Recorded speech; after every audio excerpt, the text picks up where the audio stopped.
ഈ മുനമ്പം സംബന്ധിച്ച് ഇന്ന് പ്രതിപക്ഷ നേതാവ് നടത്തിയിട്ടുള്ളതിനെ കുറിച്ച് നിങ്ങൾക്കൊന്നും ചോദിക്കാനില്ലെന്ന് തോന്നുന്നു. അതിലൊരു പ്രശ്നം അദ്ദേഹം പറഞ്ഞത് വസ്തുതയ്ക്ക് നിരക്കാത്ത ചില കാര്യങ്ങൾ പറഞ്ഞിട്ടുണ്ട്. ഞങ്ങൾ ഇന്നലെ പറഞ്ഞു, ഞങ്ങൾ ഗവൺമെന്റ് രാഷ്ട്രീയമായ മുതലെടുപ്പിനും വർഗീയമായ മുതലെടുപ്പിനും എതിരാണ്. അദ്ദേഹം പറഞ്ഞ ഒരു കാര്യം, ഇത് ഇപ്പോൾ ഈ വഖഫ് ബോർഡും ഈ മന്ത്രിയും ഈ ഗവൺമെന്റിനാണ് കുഴപ്പം, വേറെ ആർക്കും കുഴപ്പമില്ല, തർക്കങ്ങളില്ല. എന്നാൽ ഈ ഭൂമി വഖഫ് ഭൂമിയാണെന്നുള്ള വഖഫ് ബോർഡിന്റെ ഓർഡറാണിത്. നിങ്ങൾ മാധ്യമപ്രവർത്തകർ ഇപ്പോൾ ഗവേഷണം നടത്താത്തതുകൊണ്ട് ആ ഓർഡറിനകത്ത് തന്നെ വളരെ വ്യക്തമാണ്. Order before the Kerala state Waqf board, അതിന്റെ ചെയർമാന്റെ പേര് ജനാബ് സയ്യിദ് റഷീദ് അലി PM എന്നാണ്.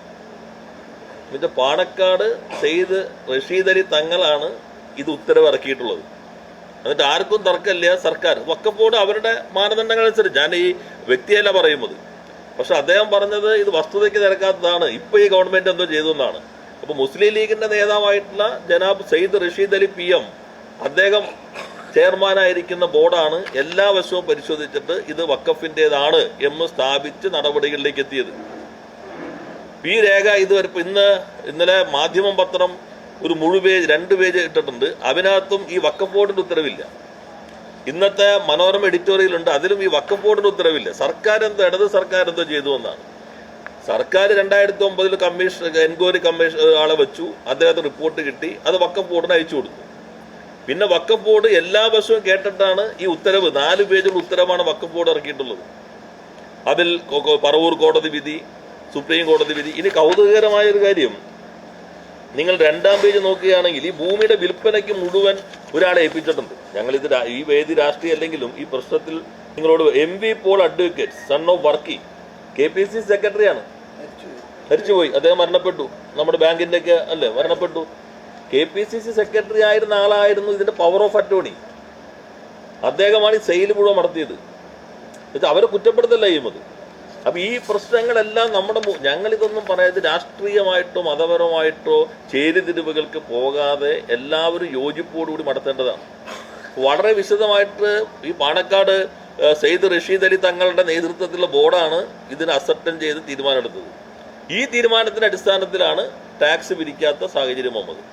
അപ്പോഴാണ് ഗവൺമെന്റ് ഇടപെട്ടിട്ട് ടാക്സ് പിരിക്കാനായിട്ട് ഗവൺമെന്റ്, ഞങ്ങൾ MLA കത്ത്, ഇവിടുത്തെ മന്ത്രിമാർ ഇടപെട്ട്, റവന്യൂ മന്ത്രി അതുപോലെ വഖഫ് മന്ത്രി എല്ലാം ഇരുന്നിട്ട് നികുതി അടയ്ക്കാനായിട്ട് തീരുമാനം കൊടുത്തു. ആ തീരുമാനത്തിൽ വഖഫ് അല്ല നമുക്ക് പറയാൻ പറ്റില്ല, പക്ഷെ തീരുമാനം അങ്ങനെയാണ്. അന്ന് നികുതി അടയ്ക്കാൻ അനുമതി കൊടുത്തു. അതിനെതിരെ കോടതിയിൽ പോയി. കോടതി പോയതിൽ ആരാണെന്ന് രാഷ്ട്രീയം കൂടി അവർ നോക്കിയാൽ മതി.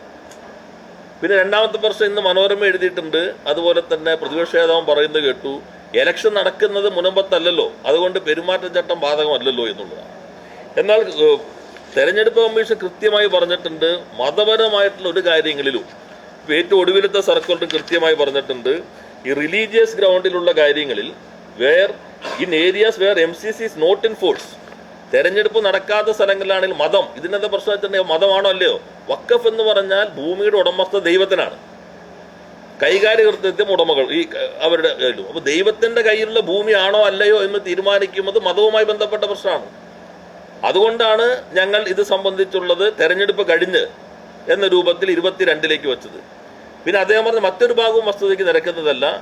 പ്രതിപക്ഷം സർവകക്ഷി യോഗം ആവശ്യപ്പെടുന്ന മുമ്പ് തന്നെ മന്ത്രിതല യോഗത്തിന്റെ ഡേറ്റ് 16-ാം തീയതി നിശ്ചയിച്ചു പോയിരുന്നു. തെരഞ്ഞെടുപ്പ് കഴിഞ്ഞ് മുഖ്യമന്ത്രി, റവന്യൂ മന്ത്രി, നിയമവകുപ്പ് മന്ത്രി, വഖഫ് മന്ത്രി, മറ്റ് അഡ്വക്കേറ്റ് ജനറൽ എല്ലാവരും ചേരുമ്പോൾ ഉന്നതതല യോഗം അതിന് മുൻപേ തന്നെ നിശ്ചയിച്ചതാണ്.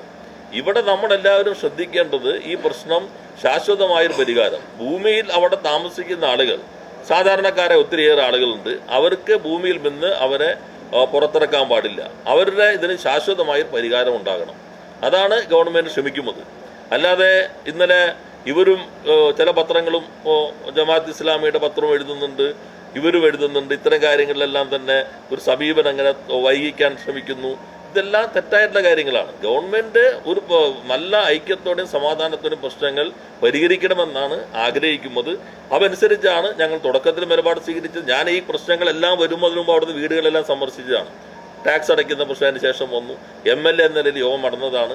അപ്പോൾ വസ്തുതാവിരുദ്ധമായ കാര്യങ്ങൾ സങ്കുചിതമായ രാഷ്ട്രീയ താല്പര്യത്തിന് വേണ്ടിയോ മതപരമായ ധ്രുവീകരണത്തിനോ ആരും നടത്തരുത്.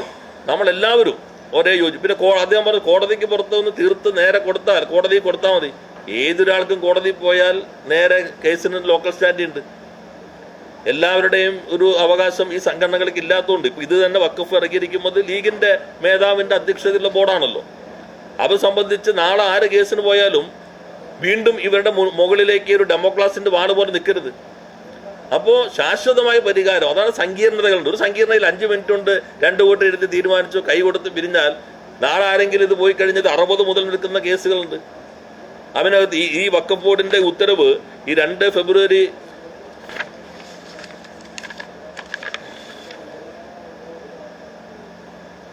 ഈ ഉത്തരവ് മെയ് 2019 20-ാം തീയതി ഈ ഉത്തരവ് എല്ലാ ഭാഗങ്ങളും വിശദമായിട്ടുള്ളതാണ്. അപ്പൊ ഇതിനെല്ലാം മറികടക്കാൻ പറ്റുന്ന ഇവിടെയുള്ള സാധാരണക്കാരുടെ അവകാശം ഉറപ്പുവരുത്താൻ പറ്റുന്നതുണ്ട്.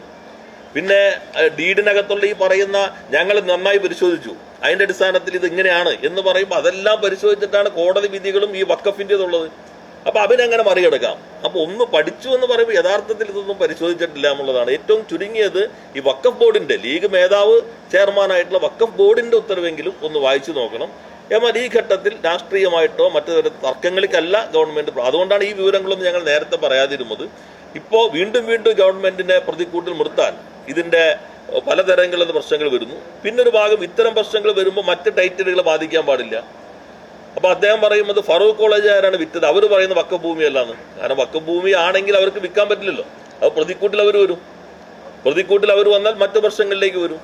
അപ്പൊ ഇതെല്ലാം കണ്ടുകൊണ്ടാണ് ഞങ്ങൾ ശാശ്വതമായ ഒരു പരിഹാരം ഉണ്ടാകണം, ഈ നിയമത്തിന്റെ സങ്കീർണതകൾ അവസാനിപ്പിച്ചിട്ട് ഒരു പരിഹാരം ഉണ്ടാകണം, അത് കണക്കാക്കിക്കൊണ്ട് ഉന്നതതല യോഗം വിളിച്ചിട്ടുള്ളത്.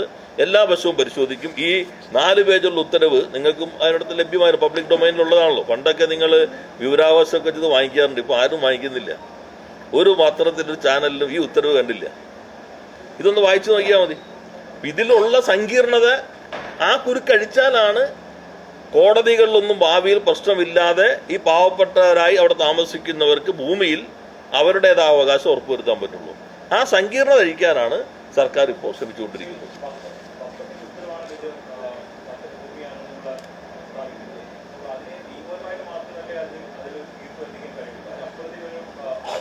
അതുകൊണ്ട് ഞാൻ പറഞ്ഞത്, ഇപ്പോൾ അദ്ദേഹം പറയുന്നത് 2 കൂട്ടി ഇരുന്ന് ഒപ്പിട്ട് കഴിഞ്ഞാൽ തീരുന്ന പ്രശ്നമല്ലത്.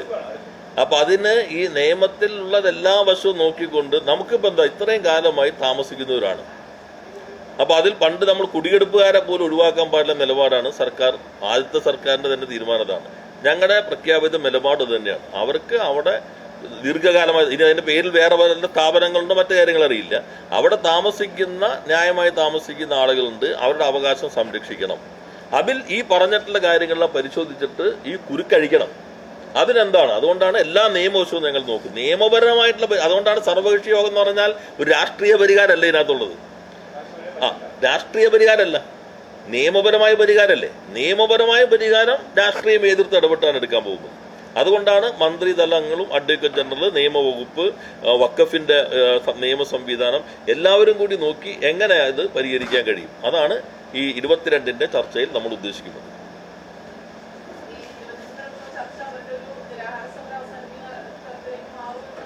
നമ്മൾ സമരം അവസാനിപ്പിക്കാനല്ലല്ലോ. ഞാൻ സമരം തുടങ്ങുന്നതിന് മുമ്പ് തന്നെ ഞങ്ങളെല്ലാം ഇടപെട്ട അതിനകത്ത്. ഇപ്പം ഇന്നലെ അവർ കണ്ടിരുന്നു, നേരത്തെ ഞങ്ങളുടെ മുൻപിൽ അവർ വന്നിട്ടുണ്ട്, ഞങ്ങൾ അവിടെ പോയിട്ടുണ്ട്. പക്ഷെ ഒരു പ്രത്യേക ഘട്ടത്തിൽ വേറെ സ്വഭാവത്തിലേക്ക് പലരും കൊണ്ടുപോകാൻ ശ്രമിച്ചു. അവിടെ ഒരു മതത്തിൽപ്പെട്ടവർ മാത്രമാണോ താമസിക്കുന്നത്? അല്ല, എണ്ണൊക്കെ കുറവായിരിക്കും, എല്ലാ വിഭാഗത്തിൽപ്പെട്ടവരും ഉണ്ട്. പക്ഷെ മതത്തിന്റെ പ്രശ്നമല്ല, അവിടെ താമസിക്കുന്നവരുടെ പ്രശ്നമാണ് നമ്മൾ കാണുന്നത്. എന്നാൽ ഇതിന്റെ പേരിൽ മറ്റ് സ്ഥലങ്ങളിലെ ഭൂമിയൊന്നും അന്യാധാനപ്പെടാൻ വഴിയും തുറക്കാൻ പാടില്ല. ഇവ പണ്ട് ക്ഷേത്രത്തിന്റെ ഭൂമി കയ്യേറിയിട്ട് അത് പിടിച്ചെടുത്തില്ലേ വലിയ മാധ്യമ സ്ഥാപനം തന്നെ, നമ്മൾ പിടിച്ചെടുത്തല്ലോ. അപ്പൊ അങ്ങനെ കയ്യേറ്റം പാടില്ല സാധാരണക്കാർക്ക്. പിന്നൊരു കാര്യം നമ്മൾ കാണേണ്ടത്, ഞാൻ ഇന്നലെയും പറഞ്ഞു, ഈ വിറയ്ക്കുന്ന കൈ കൊണ്ട് വെള്ളം കുടിക്കാൻ പറ്റാത്തതുകൊണ്ട് ഒരു സ്ട്രോ ചോദിച്ചിട്ട് കൊടുക്കാത്ത ആളുകളാണ് ഇപ്പോൾ ഞങ്ങൾ ഭൂമി ശരിയാക്കി തരാമെന്ന് പറഞ്ഞ് ഇറങ്ങിയിരിക്കുന്നത്. പള്ളിയും കന്യാസ്ത്രീ മഠവും അതിനകത്തിരുന്നിട്ട് ഗ്രഹാം സ്റ്റെയിൻസിനും ജീവനോടെ കൈകാര്യം ചെയ്തവരാണ് ഭൂമിയുടെ ഉടമസ്ഥാവകാശത്തെക്കുറിച്ച് പറയുന്നത്. ഭൂമിയുടെ ഉടമസ്ഥാവകാശത്തെ നമ്മുടെ രാജ്യത്തെ പല സംസ്ഥാനങ്ങളിലും ഈ ചില മതവിഭാഗങ്ങളിൽപ്പെട്ടവർക്കുള്ള എന്തൊക്കെയാണ് സംഭവിക്കുമെന്ന് കാണാൻ നേരെ ബുൾഡോസർ പോവല്ലേ. അങ്ങനെ പള്ളികളും കന്യാസ്ത്രീമാരും വരെ ആക്രമിക്കപ്പെടുന്നതിന് നേതൃത്വം നൽകിയ രാഷ്ട്രീയ പാർട്ടിയുടെ ആളുകളാണ് ഞങ്ങളിതാ ഇവരെ ഇവിടെ ഉറപ്പിക്കുക. അതൊക്കെ തീർത്തും മതപരവും വർഗീയമായ കാര്യം. നമ്മൾ കേരളത്തിൻ്റെ പ്രത്യേകത എല്ലാ മതവിഭാഗത്തിൽപ്പെട്ടവരും സൗഹാർദ്ദത്തോടുകൂടി ജീവിക്കുന്നിടമാണ്. അതിൽ ഭിന്നിപ്പുണ്ടാക്കാനുള്ള ശ്രമം അതിനെല്ലാവരും ഒറ്റക്കെട്ടായി എതിർക്കണം. മാധ്യമങ്ങളും നല്ല രീതിയിൽ തന്നെ അത്തരം ബാലൻസിങ് പൊതുവെ സൂക്ഷിക്കുന്നുണ്ട്. അത് നമുക്ക് കാത്തു സൂക്ഷിച്ച് പോകാൻ കഴിയണം. ശാശ്വതമായൊരു പരിഹാരം ഈ പ്രശ്നത്തിനുണ്ടാക്കണം.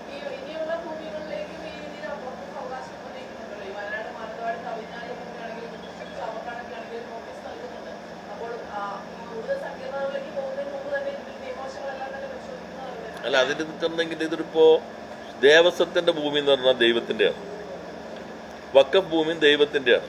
എന്നിട്ട് അതിൻ്റെ ആളുകളുടെ കയ്യിലിരിക്കണമെന്നുള്ളൂ. അതാണ് എൻ്റെ സങ്കല്പം. അതിൽ ഇത് ഓരോ ഭൂമിയുടെയും പ്രത്യേകത ഉണ്ടാവും, നമുക്കറിയില്ല. ഇതിൻ്റെ പ്രശ്നമാണ് നമ്മളിപ്പോൾ പരിശോധിക്കുന്നത്. അങ്ങനെ പരിശോധിക്കുമ്പോൾ ഇവിടെയുള്ള പ്രത്യേക സാഹചര്യം എന്നുള്ളത് ദശകങ്ങളായി താമസിച്ചുകൊണ്ടിരിക്കുന്നുണ്ട്. അപ്പോൾ അവർക്കുള്ള ഉടമസ്ഥാവകാശമാണ് ഈ പോൾ എന്ന് പറഞ്ഞാൽ KPCC സെക്രട്ടറി അദ്ദേഹത്തിന് പവർ ഓഫ് അറ്റോർണി കൊടുത്തിട്ട് ഉടമസ്ഥാവകാശത്തിലേക്ക് പോയത്. അത് എങ്ങനെയാണ് സംഭവിച്ചു? അതിലെങ്ങനെയാണ് നമുക്ക് സാധൂകരണം നൽകാൻ കഴിയുക? അവർക്ക് ഭാവിയിൽ ഇറക്കിവിടൽ ഭീഷണി സർക്കാരുകൾ വഖഫ് ബോർഡ് എല്ലാം മാറാൻ കോടതികളിലേക്ക് വരുന്നത്. ഇപ്പൊ സർക്കാരും വഖഫ് ബോർഡ് എല്ലാം തീരുമാനിച്ചാലും ഏത് ഒരാൾക്കും കോടതി പോവാം. ഒരു വിശ്വാസിക്ക് അവരാരും തടയാൻ പറ്റില്ല. കോടതി പോകുമ്പോൾ കോടതിയിൽ നിൽക്കണം. അപ്പൊ അതെല്ലാം വെച്ചിട്ടാണ് ഈ കേസ് പ്രത്യേകം എല്ലാ വശവും സർക്കാർ പരിശോധിക്കാൻ പോകുന്നത്. പ്രതിപക്ഷത്തോട് ഞങ്ങൾക്ക് അഭ്യർത്ഥിക്കാനുള്ളത്, ഈ ഘട്ടത്തിൽ വസ്തുതകൾ മനസ്സിലാക്കി ഒരു ശരിയായ പരിഹാരത്തിന് വേണ്ടി ശ്രമിക്കുകയാണ് ചെയ്യേണ്ടത്.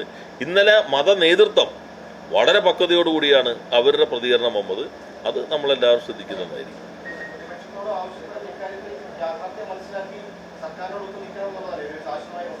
ശാശ്വതമായ പരിഹാരത്തിന് ഇപ്പം അതാണല്ലോ നമ്മൾ ശ്രമിക്കുന്നത്. അതിലിപ്പോൾ രാഷ്ട്രീയമായിട്ടിപ്പോൾ ഈ കാര്യങ്ങൾ പോലും ഞങ്ങളുടെ ഈ കടലാസൊക്കെ ഉള്ളതല്ലേ. ഇപ്പം ഇന്നും അദ്ദേഹം പറഞ്ഞത് 2022 ഈ സർക്കാർ വന്നിട്ടാണ് വഖഫ് ബോർഡ് തീരുമാനമെടുത്തത്. ഇതിനു മുമ്പ് ചെയർമാൻമാരുണ്ടായിരുന്നു, അവരാരും തീരുമാനമെടുത്തില്ല. അപ്പോൾ ഈ ചെയർമാൻ ആരാണെന്നെങ്കിൽ നമ്മുടെ നാട് അറിയണ്ടേ. അപ്പം അന്ന് ഞങ്ങളുടെ ഗവൺമെന്റുള്ള സമയമാണ്. ചെയർമാൻ ലീഗിന്റെ ആളാണ്. ഇതിനു മുൻപ് നേരത്തെ കമ്മീഷന്റെ റിപ്പോർട്ട്, ആ റിപ്പോർട്ട് വഖഫ് ബോർഡിന് അയച്ചു കൊടുത്തു. അപ്പൊ അതിന്റെ അടിസ്ഥാനത്തിൽ ഇങ്ങനെയുള്ള ഉത്തരവും ഇതിനു മുൻപ് പറവൂർ കോടതി, ഹൈക്കോടതി നിരവധി ഉത്തരവുകളുണ്ട്. അതിനകത്തിരുന്ന് കെട്ടഴിച്ചില്ലെങ്കിൽ നാളെ ആരെങ്കിലും കോടതി പോയാൽ സർക്കാരിന്റെ ഉത്തരവുണ്ടെന്ന് പറഞ്ഞാൽ നിൽക്കില്ല. എല്ലാ ഉത്തരവുകളും നിയമത്തിന്റെ കീഴിലാണ്. അപ്പൊ അതിനകത്തും ഇന്ന് എന്താണ് കഴിയുക? ശാശ്വതമായി ഇവർക്ക് അവിടെ തന്നെ സുരക്ഷിതമായി ഭയമില്ലാതെ ഇറക്കിവിടൽ ഭീഷണിയില്ലാതെ താമസിക്കാൻ കഴിയുന്ന സാഹചര്യം എങ്ങനെ രൂപപ്പെടുത്താൻ പറ്റും? അതാണ് ഇന്നലെ മുഖ്യമന്ത്രിയെ കണ്ടപ്പോൾ സംസാരിച്ചത്. എന്നാൽ നേരത്തെ പറഞ്ഞതുപോലെ മതവുമായി ബന്ധപ്പെട്ട കാര്യങ്ങൾ ബൈ ഇലക്ഷൻ അടക്കുന്ന മണ്ഡലങ്ങൾ മാത്രമല്ല ബാക്കിയൊരിടത്ത് മതമാണോ ഇതെന്ന് വെച്ചാൽ വഖഫ് എന്ന് പറഞ്ഞാൽ മതവുമായി ബന്ധപ്പെട്ട വഖഫിന്റെ ഭൂമിയാണോ ഇല്ലയോ എന്നാണ് തർക്കത്തിന്റെ പ്രധാന പ്രശ്നം. എന്ന് വെച്ചാൽ ദൈവത്തിന്റെ ഭൂമിയാണോ അല്ലയോ എന്നുള്ളതാണ് തീർപ്പാകുക. അത് ഇന്ന് ചില എഡിറ്റോറിയൽ എഴുതിയ പത്രങ്ങളും അത് അവിടെ ഇത് മുനമ്പം ഈ മണ്ഡലത്തിലൊന്നും അല്ലല്ലോ എന്ന് നോക്കാതെയായിരിക്കും എഴുതിയിട്ടുണ്ടാവുക. അപ്പോൾ അതുകൊണ്ടാണ് ഇതിന് ശേഷം തൊട്ടടുത്ത ദിവസം തന്നെ ഇതിലേക്ക് സർക്കാർ എത്തിയത്.